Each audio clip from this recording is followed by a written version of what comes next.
Today we are making butter, and you can do this one of two ways. The easy way is you go to the store and you buy a carton of heavy cream, and then I'll show you the next steps after that. Or the hard way and the more healthy way is if you have access to some raw milk, you can get some of that, pour it into mason jars and leave it set in your fridge for 24 hours. And what happens is the cream will separate. And as you can see here on the top, so all I'm going to do is ladle the cream off of the top of here and put it into my bowl. Okay, I have skimmed the cream off of the top of 8 quart jars, and this is how much I got. So we should be able to make a couple of sticks at least. Another thing is just make sure your cream is room temperature or it's been out of the fridge for at least a few hours.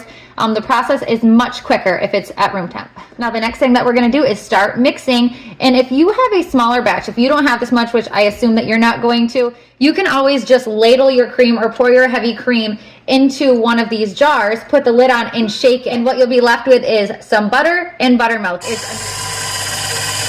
Shut it off for a second so you could hear me, but you're gonna wanna cover it with a towel because it will splash and get pretty messy. If you stop at this point, you will have made whipped cream, but we're gonna keep going so we can make butter. All right, so after mixing for what seemed like forever, we are finally done. I noticed that within big batches like this one, it takes a long time to mix. So if you're just gonna do a small one, put it in a mason jar and shake it. It won't take any more than like 10 to 15 minutes and you'll be done. So this is what we have. So right here, this thick, that's the butter. So obviously there's still liquid in there, but we have quite a bit of butter that we are going to filter out. So this liquid here is buttermilk, and that is delicious in pancakes or biscuits. Just Google a buttermilk biscuit recipe or buttermilk pancake recipe and just add that to it. It's delicious. So I just strained mine into a mason jar so that I can keep the buttermilk. So I just have a mesh strainer here with a funnel so that it goes into the jar. And that's how I begin straining it. All right, we overflowed a little bit, but this is all buttermilk that I can use for recipes. So here's all the butter that we were left with.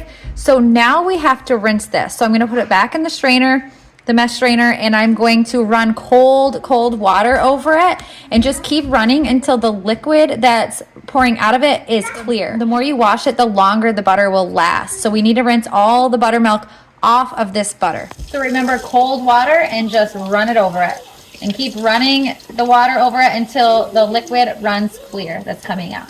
All right, the water is running clear, so I've grabbed some of the butter, and you can begin squeezing it in your hands and running it underneath the water more. All right, the butter is all rinsed off, and now I have them drying on some paper towels, and now we just form them into actual sticks of butter. So I have some pieces of parchment paper here. I also just ordered on Amazon silicone molds for sticks of butter, so those will be here on Saturday. I'm really excited about that. I will show you once they come in. But for now, I'm just gonna put them into parchment paper.